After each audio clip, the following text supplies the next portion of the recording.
네, 오늘 우리가 로마서의 수 번째 시간, 아브라함에게 의로 여겨진 것, 로마서 4장 18절에서 25절 말씀을 함께 나눠보도록 하겠습니다.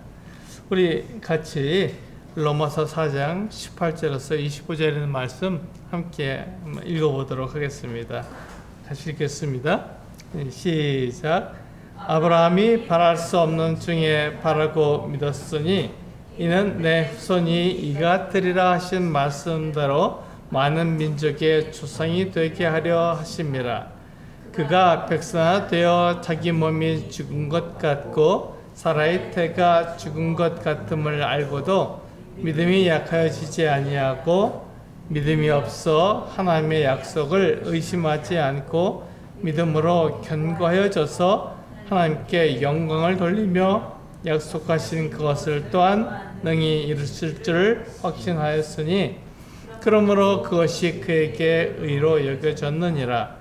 그에게 의로 여겨졌다 기록된 것은 아브라함만 위한 것이 아니요 의로 여기심을 받을 우리도 위함이니 곧 예수 우리 주를 죽은 자 가운데서 살리신 이를 믿는 자니라. 예수는 우리가 범죄한 것 때문에 내줌이 되고 또한 우리를 의롭다 하시기 위하여 살아나셨느니라. 네. 로마서 이제 4장을 우리는 마무리하고 있습니다. 로마 4장의 맨 마지막 부분인데요. 이 오늘 본문을 통해서 아브라함을 예로 든 이야기의 끝을 맺고 있습니다. 이게 우리에게 우리가 살펴봐야 되고 우리가 생각해 봐야 할 내용입니다. 왜 이 바울은 아브라함을 예로 들었느냐 하는 것입니다. 바울이 아브라함을 예로 든 이유가 무엇일까요? 우리는 이 4장 전체를 통해서 아브라함이 예로 나왔고 아브라함이 믿음으로 의롭다함을 받았다는 것을 계속 반복해서 강조하고 있습니다. 이게 오늘 마지막 부분에서도 마찬가지로 그 부분을 바울이 반복하고 강조할 터인데 이 부분을 보면서 우리가 생각해 봐야 하는 것이죠. 왜 바울은 아브라함을 예로 들었는가? 그것은 아브라함이 지금 그 율법을 통해서 의롭다함을 받은 것이 아니라 믿음을 통해서 의롭다함을 받았기 때문에 아브라함을 예로 든 것입니다. 그러니까 만약에 아브라함이 율법을 통해서 의롭게 됐다 그러면 그때부터 우리의 생각이 복잡해집니다. 왜냐하면 아브라함이 특별한 사람이기 때문에 그렇습니다. 율법을 지킬 수 있는 특별한 사람이고 또 자기 능력으로 자기 힘으로 하나님 앞에 자기가 의롭다함을 받을 수 있는 사람이 되기 때문에 아브라함은 굉장히 특별한 사람이 되는 것이죠. 그래서 아브라함이 그것을 가지고 하나님께 나 이런 사람입니다 이렇게 자랑할 수도 있는 것이죠. 그런데 아브라함이 무엇으로 의롭다함을 얻게 되었습니까? 믿음으로 이렇게 되었습니다. 아브라함이 믿음으로 이렇게 된 것은 자기가 특별한 사람이 아니라 자기는 우리와 똑같은 사람이고 피조물인데 그런데 하나님이 특별하시고 하나님이 능력이 있으시고 하나님의 그 능력으로 하나님께서 말씀하신 그 것들을 정확히 이루신다는 것이죠. 그것을 우리는 이 아브라함을 통해서 우리는 보게 될 것입니다. 보고 있습니다. 지금 로마서 4장을 통해서 계속 그것을 반복해서 우리가 보고 있잖아요. 그래서 이제 마지막 부분을 통해서 이제 그것을 정리하는 그 같은 시간이 될 것입니다. 그렇다면 이 아브라함에게 의로 여겨진 것이 과연 무엇이냐는 것이죠. 아브라함은 율법의 행위가 아니라 믿음으로 의롭다함을 얻었습니다. 그러면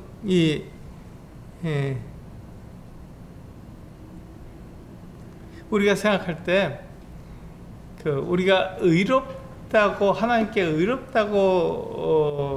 의롭다함을 받으려면은 우리가 얼뜻 생각했을 때 그가 율법을 잘 지키고 올바른 행동을 하고 착하게 살고 의롭게 살아야 된다고 생각합니다. 그렇게 돼야 하나님께서 너 의롭다, 너 착하다, 너 그래도 구원받을 만하다 이렇게 말씀하시지 않을까 이렇게 생각이 되는 거죠. 그런데 아브라함이 하나님께 의롭다움을 받은 것은 그렇게 해서 의롭다움을 받은 것이 아니라 그러니까 믿음으로 의롭다움을 받았다는 것입니다. 우리도 예수 그리스도를 믿음으로 의롭다움을 받았잖아요. 똑같은 것이죠. 그렇다면 아브라함이 자기가 율법을 지키지 않고 믿음으로 의롭다움을 받은 것이 과연 무엇이냐는 것이죠. 그것이 바로 이것입니다. 아브라함은요 18절에 보니까 아브라함이 바랄 수 없는 중에 바라고 믿었다 이렇게 말씀하고 있습니다. 아브라함은요 바랄 수 없는 중에 바라고 믿었습니다. 이게 아브라함의 믿음입니다. 이것을 다른 말로 바꿔서 말할 수 있는데요, 우리가 쉽게 쓰는 말이죠. 이것은 불가능이라는 말입니다.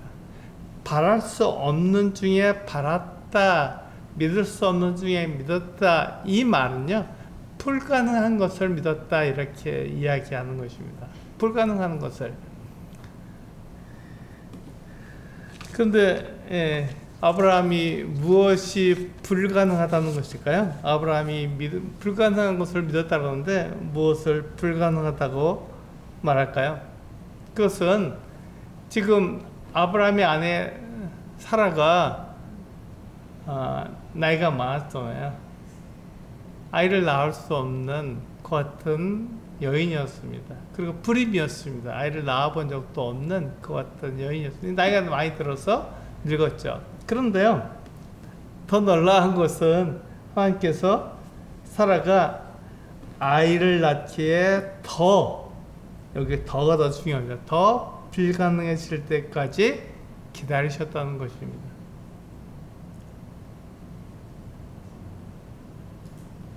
우리 한번 생각해 볼게요. 만일에 하나님께서 우리들에게 그렇게 말씀하시죠. 네가 70이 되었는데 여기 보니까 70 되신 분이 없잖아요.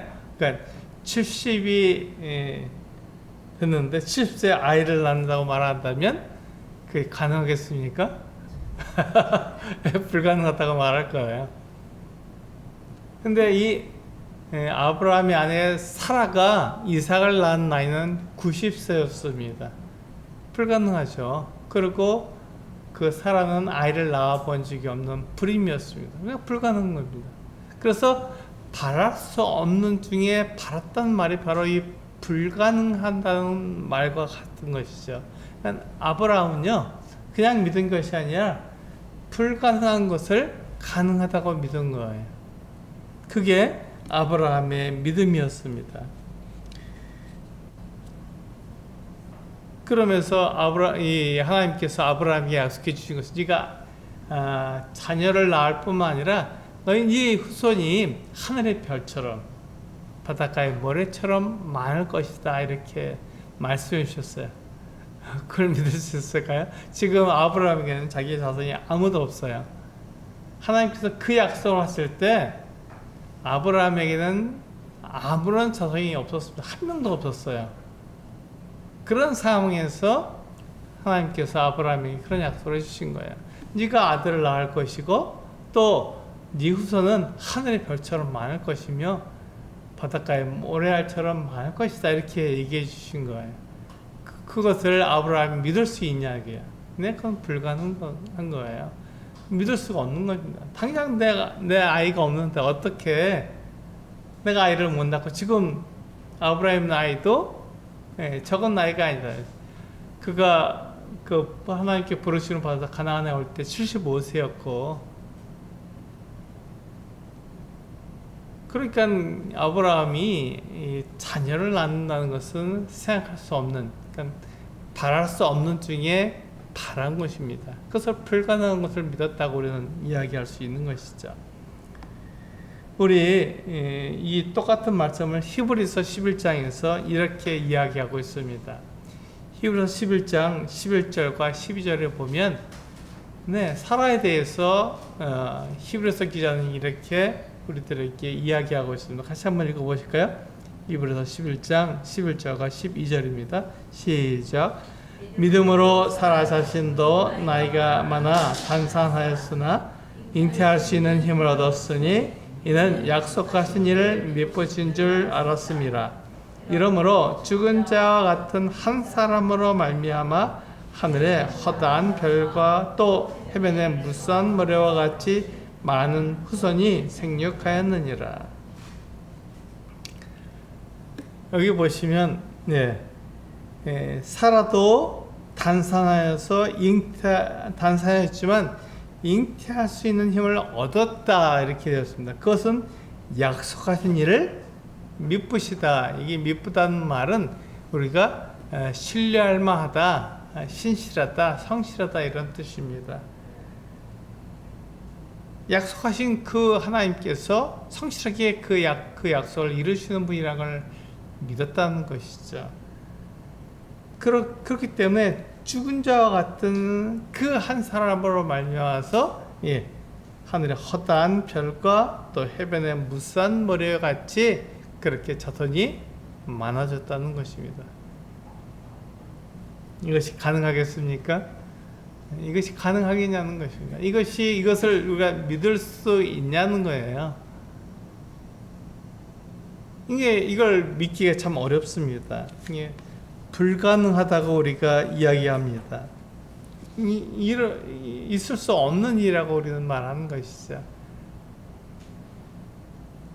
일어날 수 없다고 얘기합니다. 그런데 그것을 아브라함이 믿었다고 이야기합니다. 그때 아브라함이 이 불가능한 일을 믿은 것이 그 일이 이루어질 그것만 믿은 것입니까? 아니면 그 일을 이루시는 하나님을 믿은 것입니까?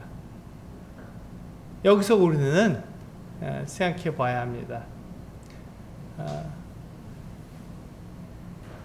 이것이 가능한 이유는 바로 이 아브라함이 그 일 자체를 믿은 것이 아니라 그 일을 이루신다고 약속하신 하나님을 믿었기 때문에 가능해진 것입니다. 우리의 믿음은 바로 이것이어야 합니다. 우리가 그 일을 믿는 게 아니라 그 일을 이루시겠다고 약속하신 그 하나님을 믿는 것입니다. 아브라함은 그 불가능한 일, 즉 자기가 나이가 많고 자기 아는 나이가 많고 또 단산하였고 또 잉태할 수 없는 것 같은 상태라는 것을 알지만 그럼에도 아이를 낳을 것이다 이렇게 믿은 것이 자기의 생각을 믿은 것인지 아니면 하나님을 믿은 것인지 하나님의 약속하신 그 하나님을 믿은 것인지 우리는 생각해 봐야 합니다.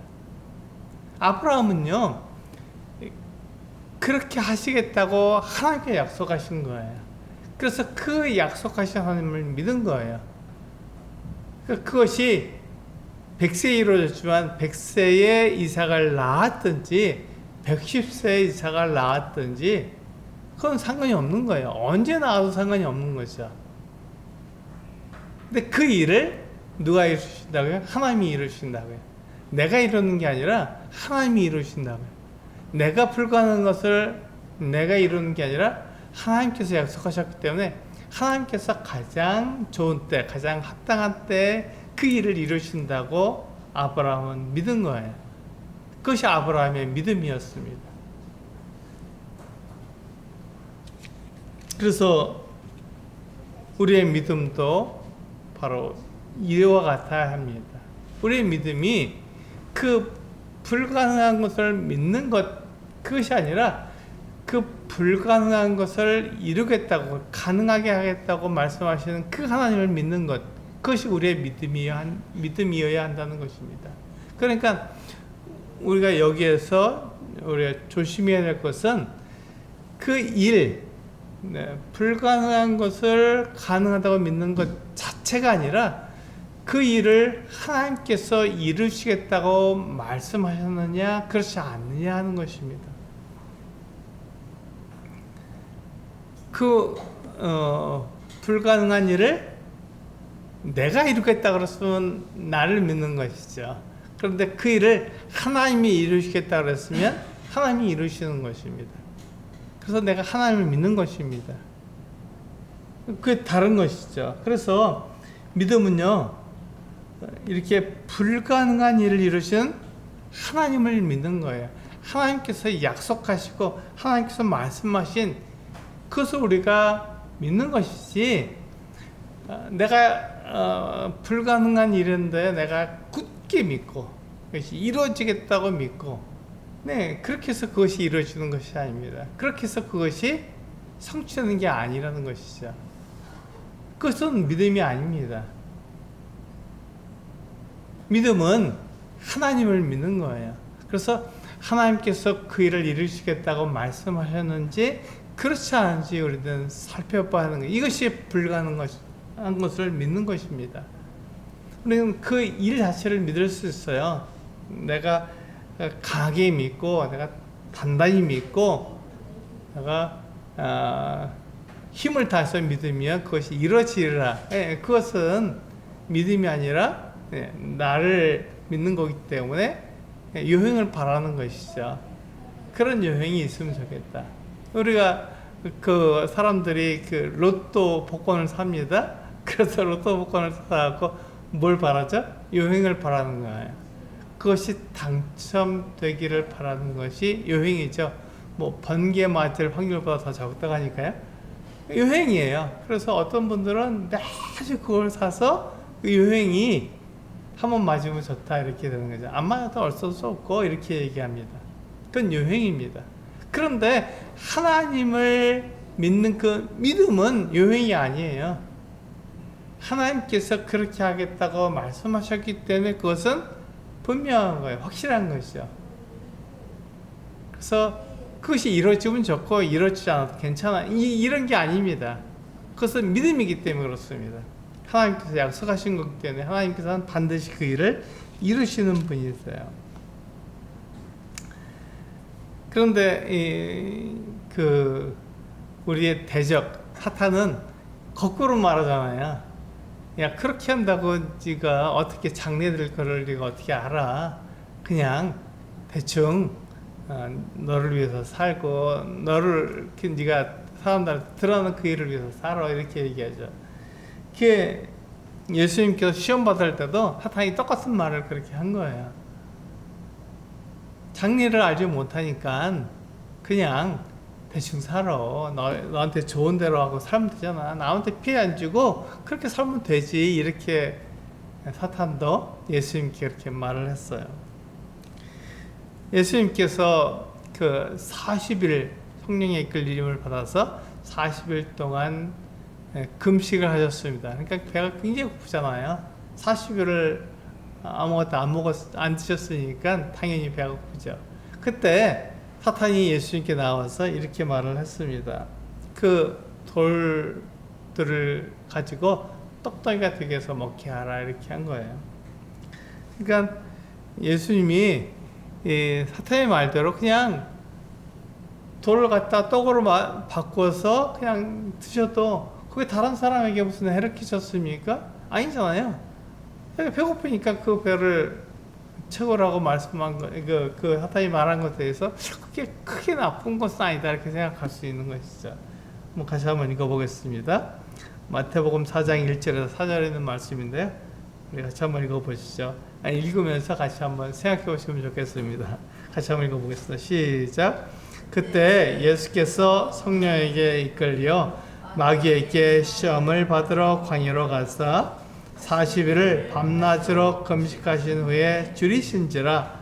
시험하는 자가 예수께 나와서 이르되 내가 만일 하나님의 아들이었든 명하여 이 돌들로 떡덩이가 되게 하라. 예수께서 대답하여 이르시되 기록되었을 때 사람이 떡으로만 살 것이 아니요 하나님의 입으로부터 나오는 모든 말씀으로 살 것이라 하였느니라 하시니. 네, 이렇게 이 같은 사건이 있었습니다. 여기서 보면요, 사탄이 예수님이 하나님의 아들이라는 것을 의심한 것이 아닙니다. 여기서 보시면 내가 만일 하나님의 아들이었던 이것은 확실하다는 말이에요. 네가 분명히 하나님의 아들인데 하고 그걸 인정해 준 거예요. 네가 하나님의 아들이라면 마음대로 이 돌들을 떡으로 바꿀 수 있지 않느냐, 이렇게 얘기한 거예요. 그 맞죠. 그렇게 할 수 있는 능력도 있고 힘도 있고 어떤 권세도 있습니다. 근데 그러면 네가 지금 배고프니까 40이나 금식했으니 얼마나 배고프겠습니까? 그러니까 이 돌들을 가지고 떡덩이가 되겠어, 네가 먹어라, 이렇게 얘기한 것이죠. 그때 예수님께서는 그렇게 하지 않으셨어요. 왜 그렇게 하지 않으셨죠? 네, 그렇게 해도 다른 사람이 해를 끼치는 게 아닌데 왜 그걸 하지 않으셨나요? 네, 그것은 하나님께서 예수님을 이 땅에 보내신 그 목적과 맞지 않기 때문에 그렇습니다. 예수님은 얼마든지 그렇게 할 수 있어요. 그래도 능력도 있고 그런 힘도 있고 그런 권세도 있습니다. 그러나 그렇게 하지 않은 이유는 그것이 하나님께서 예수님을 이 세상에 보내신 목적과 맞지 않기 때문에 그렇습니다. 사탄은요, 예수님에게 하나님의 계획이 아닌 자기 육체의 욕구를 채우라고 말한 거예요. 그러니까 예수님이 돌을 변해서 떡이 되게 해서 드시는 것은 자기 스스로 자기 능력으로 무엇을 한다고요? 하나님의 영광을 나타내거나 하나님의 뜻을 나타내는 것이 아니라 자기 육체를 만족시킨 거예요. 그러니까 사탄이 지금 예수님에게 그 일을 하라고 얘기한 거예요.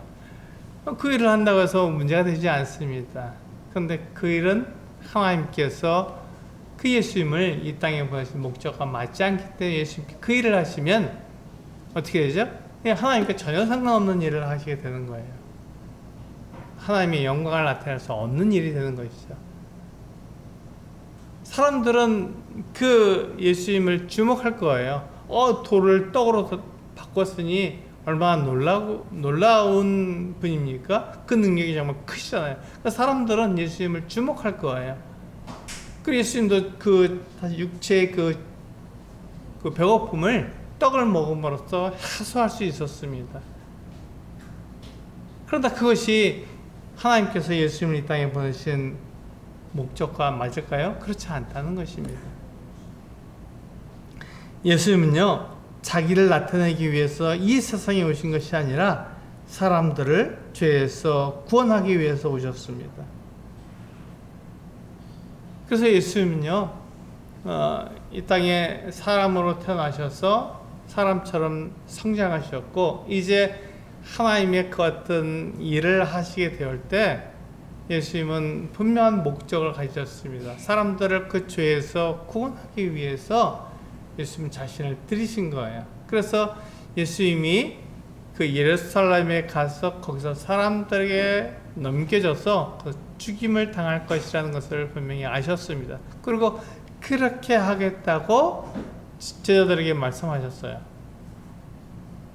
그리고 예수님은 예루살렘으로 올라가시를 작정하시고 예루살렘을 향해서 올라가셨습니다. 그 하나님께서 예수님을 이 땅에 보내신 목적과 맞는 삶을 사신 거죠. 그래서 예수님은 한 번도 하나님의 뜻을 벗어나게 생활하신 적이 없습니다. 그런 말씀도 하신 적이 없고요. 그래서 예수님은 하나님과 함께 하시고 하나님 목적대로 사신 분이세요. 그런데 지금 이 사탄은요, 예수님에게 그 목적이 아니라 자기 배고픔을 해결하라고 하나님의 아들의 능력을 사용해서 돌을 떡으로 만드는 그 어떤 일을 하라는 것입니다. 이것은 하나님의 뜻과 반대되는 거예요. 하나님의 뜻은 하나님의 영광을 나타내는 것인데 자기의 영광을 드러내기 때문에 이것은 하나님의 뜻에 반대되는 그 같은 일을 하는 것입니다.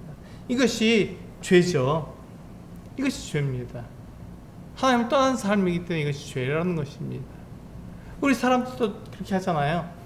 하나님의 영광을 나타내는 것이 아니라 내 영광을 나타내려고 그러고, 하나님의 뜻을 행하려고 하는 게 아니라 내 뜻을 행하려고 합니다. 그래서 내가 원하는 대로 하고 싶은 거예요. 그게 우리 에베소에 보이는 자기 육체를 위해서 산 모습이라고 이야기하고 있는 것입니다. 사람들은 이런 것을 오해하고 있죠. 내 능력으로 내가 다른 사람이 해를 끼치지 않는데 어때? 괜찮잖아? 이렇게 생각하는 거. 이것은 오해입니다. 하나님께서 그렇게 우리들에게 그 일을 위해서 우리를 보내신 게 아니거든요. 그래서 우리는 하나님께로 돌아가야 합니다. 하나님께서 우리를 원래 이 땅에 남겨두신 우리 이 땅에 있는 어떤 목적대로는 살아야 되는 것이죠.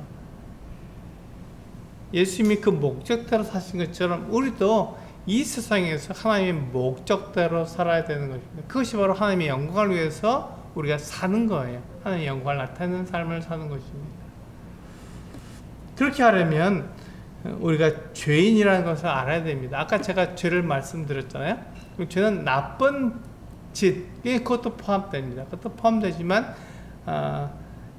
성경에서 말하는 죄라는 것은요, 사람이 하나님을 떠난 것을 죄라고 말하는 것입니다.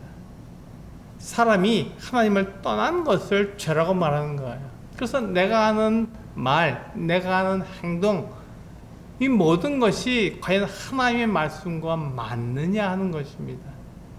그것이 하나님의 말씀과 맞지 않으면 하나님을 떠난 것이고 그것이 죄라는 것이죠. 그래서 내가 죄라는 것을 알아야 하는 것이죠. 내가 하나님을 떠난 사람입니다. 내가 하나님께 옳지 않은 사람입니다라는 것을 인정해야 한다는 것입니다. 그것이 첫 번째 우리가 하나님께 돌아가는 첫 번째 단계입니다.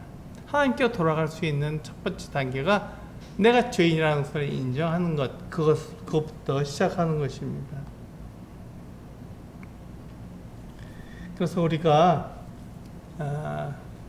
내가 죄인이라는 것을 아는 것은요, 하나님께서 나와 어떠한 관계를 맺기로 나느냐 하는 것을 우리가 아는 것에서 시작하는 거예요. 지금 우리가 배우고 있는 이 믿음으로 의롭다함을 받는 것은 그 이유가 뭐냐면 바로 하나님과 화목하기 위해서거든요. 내가 믿음으로 의롭다함을 받는다는 그 믿음으로 의롭게 되는 의롭다함을 받는 그 같은 일은요, 내가 하나님과 화목하기 위해서 그 일을 하는 거예요. 내가 하나님께 나아가기 위해서 그 일을 하는 거예요. 만약에 율법을 지켜서 내가 이렇게 된다 그러면 하나님께 나아갈 수가 없는 거예요. 아무도 나아갈 수가 없습니다. 우리 중에 그 누가 율법을 지켜서 내가 착하게 살고 내가 의롭게 살아서 하나님께 나아갈 수 있는 사람이 누가 있겠습니까? 아무도 없어요. 그건 아무도 없다고 성경에서 분명히 말씀하고 있는 것입니다. 그리고 내 자신을 봐도 내가 1년 365일 이 법을 완전히 지킬 수 있느냐? 그렇지 않다는 것이죠. 그럴 수 없다는 것입니다. 그렇기 때문에 우리가 내가 율법을 지켜서 하나님께 나아가는 그 같은 사람이 되느냐? 그럴 수 없다는 거죠. 그러니까 하나님께 나아갈 수 없는 거예요. 하나님과 화평할 수 없는 것이죠. 늘 하나님 앞에 내가 잘못한 것 같고 내가 죄인인 것 같고 내가 하나님께 나아갈 수 없는 하나님 두려운 그 같은 존재로 여겨질 수밖에 없다는 것이죠. 그때 하나님께서 우리들에게 말씀하십니다. 하나님 나를 사랑하신다고 말씀하시는 거예요. 그래서 하나님과 화목돼서 하나님께 나아갈 수 있도록 나를 이끌어 주시는 것이죠. 그게 믿음으로 의롭게 되는 사람이 할 수 있는 일입니다. 그래서 하나님께서 나를 사랑하신다는 것은요, 하나님께서 나를 위해서 하신 일을 보고 알 수 있는 것입니다. 하나님께서 나를 위해서 하신 일이 무엇입니까? 네, 하나님의 아들 예수 그리스도를 나를 대신해서 이 세상에 보내신 거예요. 하나님이 정말 사랑하고 정말 귀하게 여기고 하나님께서 그 돌아보신 그 아들을 나를 위해서 이 세상에 보내주신 것이죠. 그것을 통해서 우리는 하나님 나를 사랑하시는구나 하는 것을 알 수 있는 것입니다. 그리고 그 예수 그리스도는요, 어떻게 우리가 하나님의 아들인 것을 알 수 있습니까?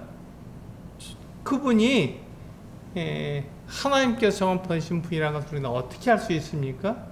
부활을 통해서 알 수 있는 거예요. 우리 로마서 1장 4절에 그것이 분명히 나와 있습니다. 로마서 1장 4절에 보면은요, 예수 그리스도께서 하나님의 아들이시다 하는 것을 분명하게 이야기하고 있습니다. 우리 로마서 1장 4절 같이 한번 읽어보실까요? 시작.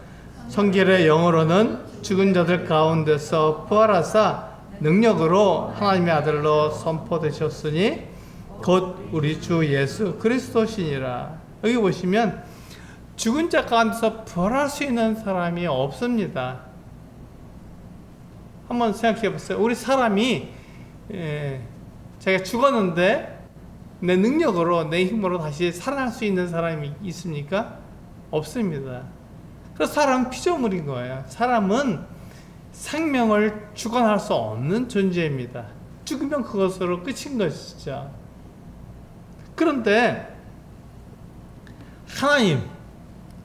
하나님은 생명의 주관자입니다. 그래서 여기 보시면 죽은 자들 가운데서 부활하실 수 있는 거예요. 생명을 주관할 수 있는 것입니다. 그래서 예수님께서 부활하셨다는 말은 생명의 주관자, 즉 하나님이라는 것을 사람들에게 보여주신 거죠. 그래서 능력으로 하나님의 아들로 선포되셨다고 분명하게 말하고 있는 것입니다. 이것이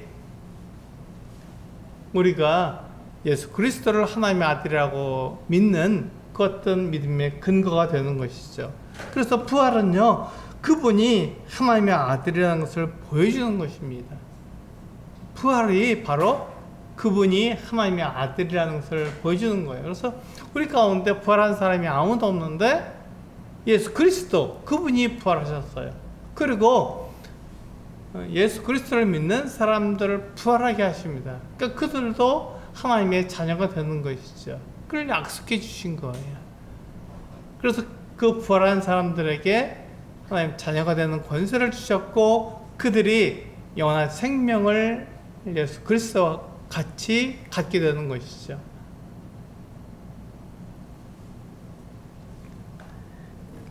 사람은 이렇게 피조물입니다. 사람은요, 다른 사람을 죽이는 일까지는 할 수 있지만 죽인 다음에는 아무 일도 할 수가 없어요. 그게 사람입니다. 하나님은요, 창조주시죠. 우리를 지으신 분이세요. 그래서 사람과 하나님은 다릅니다. 우리가 하나님을 믿는다는 것은 이 창조주를 믿는 거예요. 나를 지으신 그분을 믿는 것이죠. 누가복음 12장 4절과 5절에는 이렇게 말씀하고 있어요. 누가복음 12장 4절과 5절에는요, 사람과 하나님이 어떻게 다른지 분명히 우리에게 말씀해 주고 있습니다. 우리 같이 한번 읽어볼까요? 누가복음 12장 4절과 5절입니다. 시작. 내가 내 친구 너희에게 말하노니 몸을 죽이고 그 후에는 능히 더 못하는 자들을 두려워하지 말라. 마땅히 두려워할 자를 내가 너희에게 보이니 곧 죽인 후에 또한 지옥에 던져놓는 권세가 있는 그를 두려워하라. 내가 참으로 너희에게 이르노니 그를 두려워하라. 여기 보시면 분명하게 두 부류로 나누었습니다. 첫 번째 부류는 죽인 후에 아무것도 할 수 없는 사람을 이야기하고 있습니다. 그런데 그는 이 세상에서 사람을 죽이는 것 그 이상 할 수 없는 거예요. 심판할 수 없습니다. 그는 심판자가 아니기 때문에 그렇습니다. 그런데 그 다음에 보면 5절에 보면은 마땅히 두려울 자가 있는데 그는 심판하시는 분이라는 것입니다. 그래서 사람이 죽은 다음에 어떻게 합니까? 그것으로 끝이 아니에요. 하나님께서 계시고 하나님께서 심판하시기 때문에 하나님께서 그를 심판하신다는 겁니다. 그가 행한 대로 심판하셔서 그를 지옥에 던져놓은 권세가 있다고 말씀하고 있는 것입니다. 그걸 두려워하는 거예요. 하나님 계시고 하나님 심판하신다는 것을 우리에게 분명하게 말씀하고 있는 것입니다. 그래서 사람은 죽으면 그만이라고 생각하지만 하나님은 그 사람을 심판하신다고 말씀하시는 것입니다. 이것이 사람과 하나님의 차이점입니다. 피조물과 창조주의 차이점이죠. 사람은 결코 다른 사람을 심판할 수 없고 그냥 우리가 이 세상에서 그가 어떻게 사는지 볼 수 있는 그 같은 것밖에 할 수가 없지만 하나님은요 그 사람을 심판하시는 거예요. 뭘로 심판하시죠? 하나님의 말씀으로 심판하십니다. 하나님께 약속하신 것을 심판하시는 거예요. 네가 그것을 믿었느냐? 내가 너희에게 이와 같이 말을 했는데 너희가 그것을 믿었느냐? 그렇게 살았느냐? 내 말대로 너희가 그렇게 행했느냐? 하는 것을 가지고 심판하실 것입니다. 그래서 그것과 하나님의 말씀과 맞지 않는 삶을 살아서 어떻게 하죠? 그는 그의 행동한 대로 지옥에 던져질 것입니다. 영원한 불못에 던져질 거예요.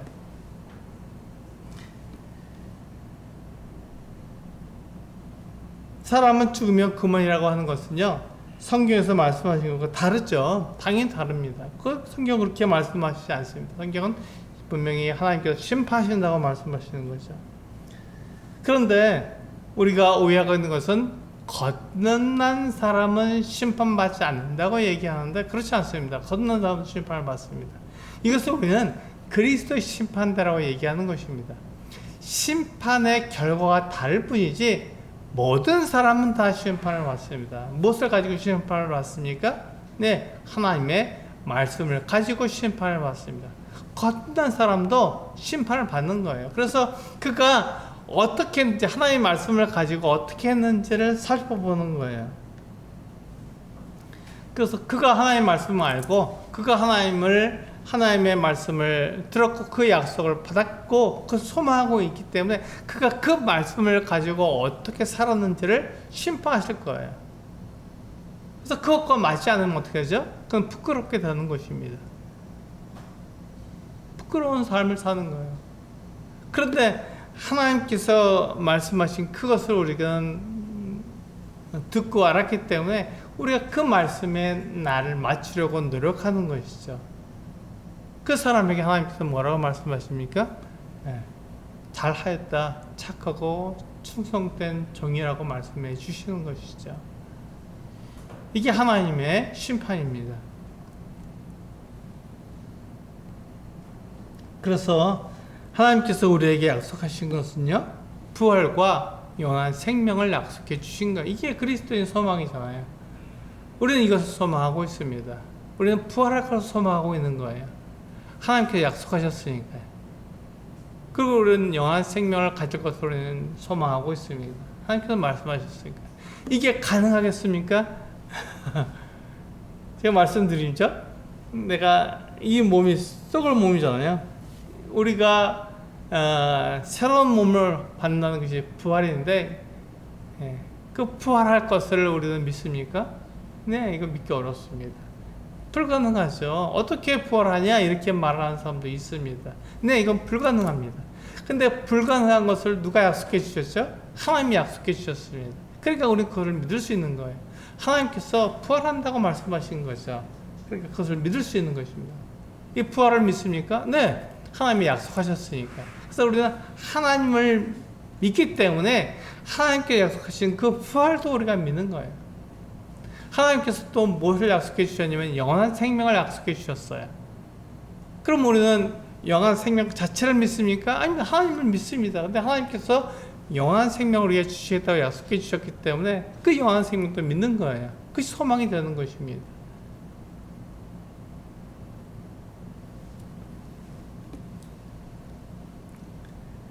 우리가 바울을 생각해 보면요, 바울은 처음부터 예수님을 하나님의 아들로 믿은 게 아니잖아요. 우리가 분명히 그것을 알아야 됩니다.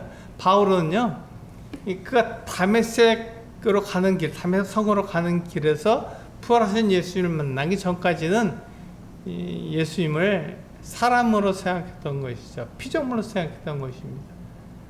그러니까 예수께서 십자가에 달려 죽으셨는데 다시 살아나셨다 이렇게 얘기하니까 그걸 어떻게 믿어 이렇게 얘기한 거죠. 사람은 결코 부활할 수 없어. 그러니까 너희가 예수의 부활을 얘기하는데 그건 잘못된 거야. 그러니까 너희를 잡아다가 옥에다 가둬야지. 하나님을 너희가 믿지 않고 하나님을 너희가 그렇게 신성모독하는 거야. 이렇게 해서 바울은 그 사람들, 예수를 믿는 사람들을 다 옥에 가뒀습니다. 그런데 그가 다메섹이라는 성으로 가고 있는데 거기서 부활하신 예수님을 만난 거예요. 그래서 이 부활하신 예수님께서 바울에게 얘기하시잖아요. 네가 지금 박해하는 자가 바로 나다. 예수를 박해하고 있는 거다. 이렇게 얘기하니까 바울이 깜짝 놀랐습니다. 자기는 지금 하나님을 위해서 열심히 살고 있다고 생각했는데 그 하나님을 지금 박해하고 있는 거잖아요. 그러니까 이 바울이 깜짝 놀랐어요. 그래서 이제 그가 지금까지 배운 그 구약 성경의 그 모든 것들을 다 생각해 봤을 때, 예수께서 부활하셨다면 그분이 하나님이시고 생명의 주권자니까요. 그분이 하나님이시고 그분을 내가 위해서 살아야겠구나 하고 생각이 바뀐 거예요. 그 삶을 바꿔버린 것입니다. 예수를 위해서 그가 살겠다고 바꾼 것이죠. 그게 바울의 모습입니다. 바울은 이 부활을 통해서 예수 그리스도를 알게 되었고요. 그분이 하나님의 아들이라는 것을 분명히 알게 된 것이죠. 그래서 바울의 삶이 바뀐 거예요. 예수를 박해하던 사람이 예수를 전하는 사람으로 바뀐 게 된 것입니다. 그것처럼 우리도 부활할 것입니다. 예수를 믿는 거 이게 불가능하죠. 그래서 우리가 믿을 수 없습니다. 어떻게 바랄 수 없는 중에 바라는 거잖아요. 부활한다니, 내가 부활한다니 그게 어떻게 가능해? 이렇게 얘기할 수 있습니다. 그런데 내가 부활하겠다고 약속해 주신 분이 하나님이기 때문에 그 하나님을 믿는 내가 부활을 믿는 것입니다. 우리 요한계시록에 보면은 분명하게 그 말씀하고 있습니다. 요한계시록 20장 11절에서 15절을 보시면요, 이렇게 말씀하고 있는 거예요. 이게 맨 마지막이잖아요. 요한계시록 맨 마지막에 일어날 일들이잖아요. 같이 한번 읽어보시겠습니다. 시작. 또 내가 크고 흰 보좌와 그 위에 앉으신 이를 보니 땅과 하늘이 그 앞에서 피하여 간데 없더라. 또 내가 보니 죽은 자들이 큰 자나 작은 자나 그 보좌 앞에 서 있는데 책들이 펴 있고 또 다른 책이 펴졌으니 곧 생명책이라.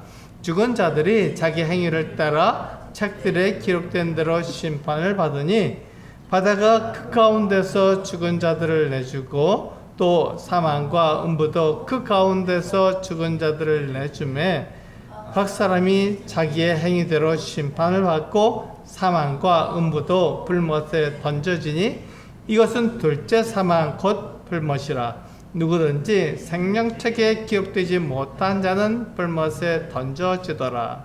그렇습니다.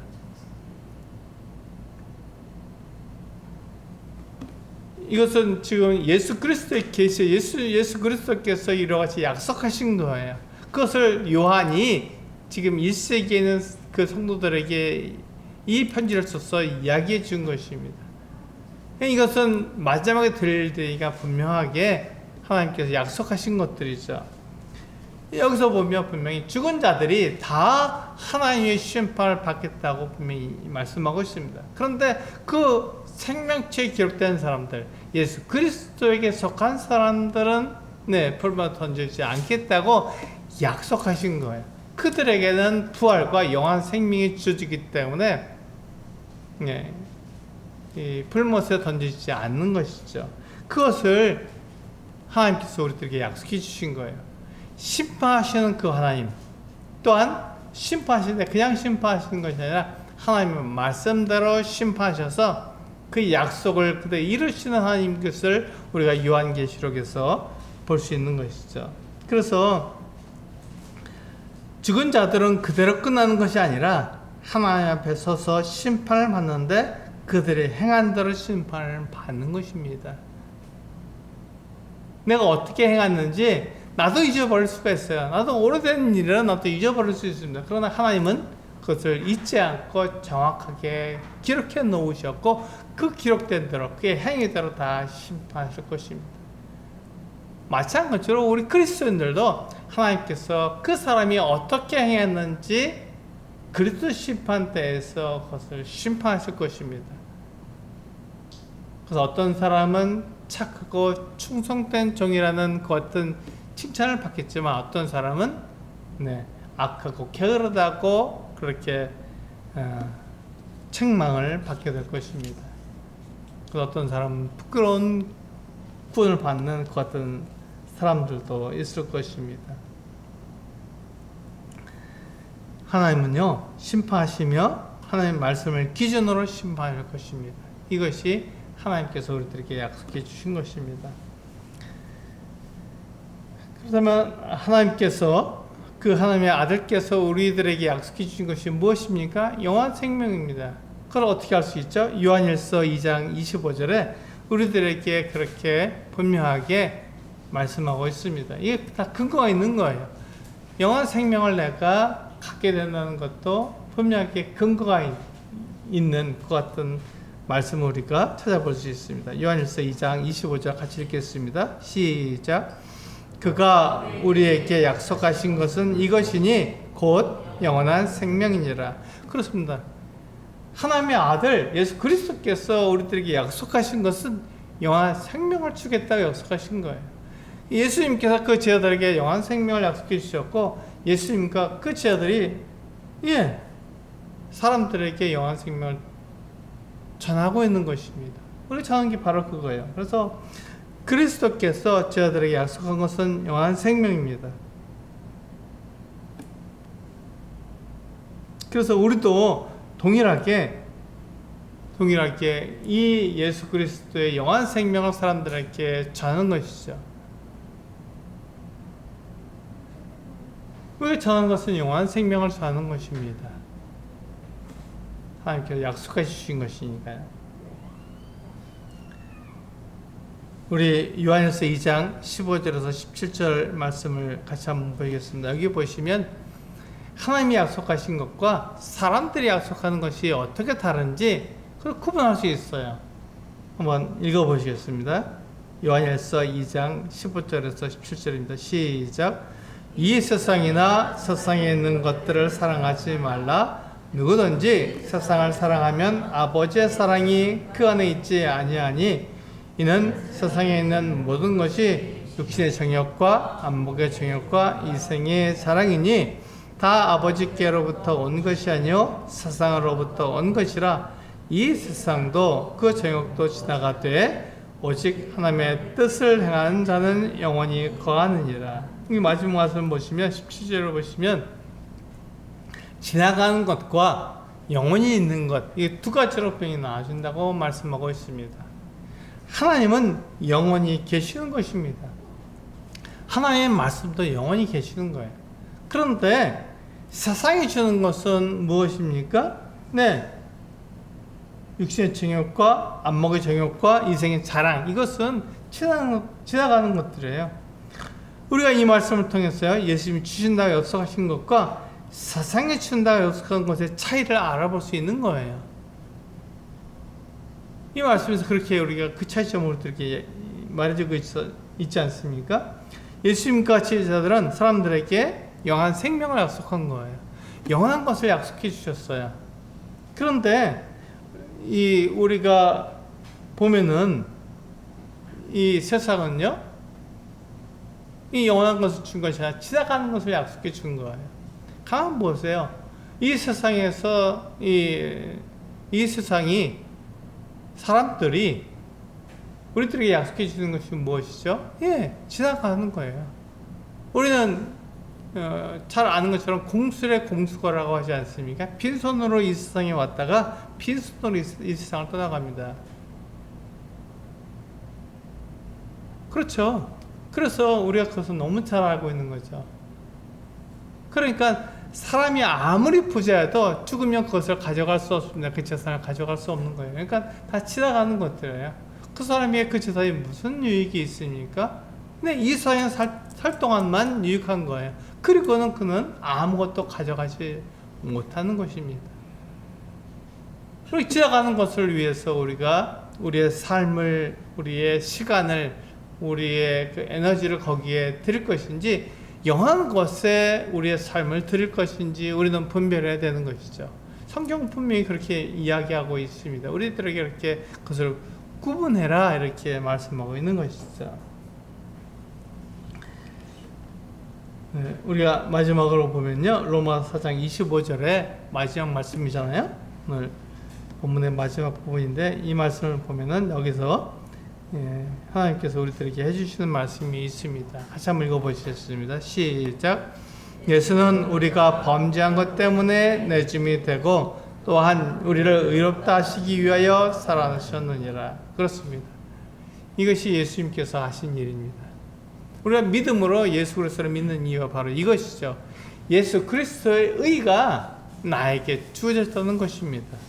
그것은 예수님께서 나를 위해서 죽으셨고 나를 의롭다 하시기 위해서 살아나셨기 때문에, 부활하셨기 때문에 이게 가능하다는 것입니다. 우리는 부활을 믿을 수가 없습니다. 불가능한 것이니까요. 하나님께는 그게 가능하지만 나에게는 불가능한 일이다. 내 스스로 그것을 할 수가 없어요. 그래서 우리는 그 일을 이루시는 하나님을 믿는 것입니다. 예수 그리스도를 믿는 거예요.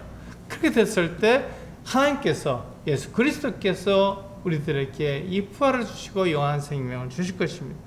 그래서 우리는 그것을 믿는 것입니다. 우리가 믿는 믿음의 결과 바로 이것이죠. 예수 그리스도의 의가 나에게 주어지는 것. 예수 그리스도께서 나를 위해서 죽으셨고 나를 위해서 살아나셨다는 것을 우리가 믿는 것입니다. 우리는 이 하나님의 말씀을 믿느냐 믿지 않느냐의 갈림길에 놓여 있는 것입니다. 그것이 우리의 선택이라고 말하는 것이죠. 나는 무엇을 선택할 것인가?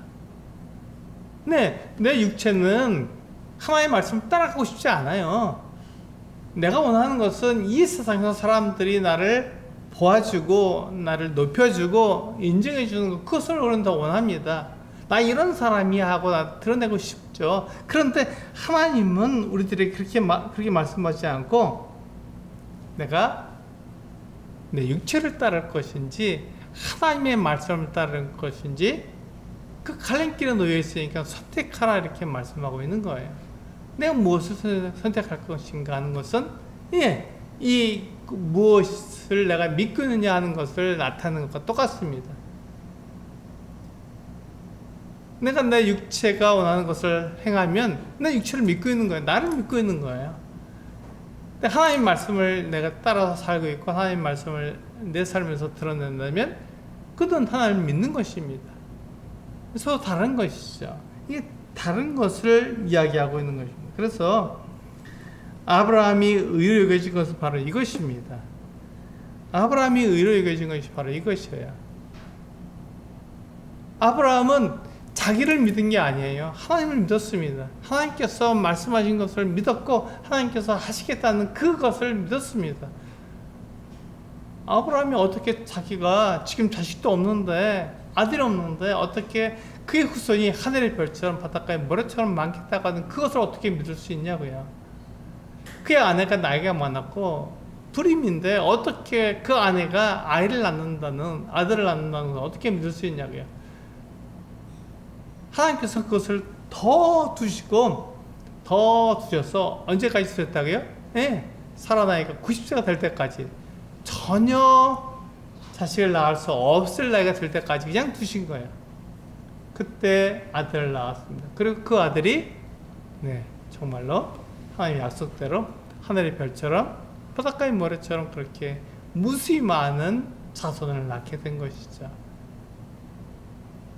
하나님은 약속대로 그대로 이루시는 살아계시는 분입니다. 우리가 그것을 믿고 그렇게 살아가야 합니다.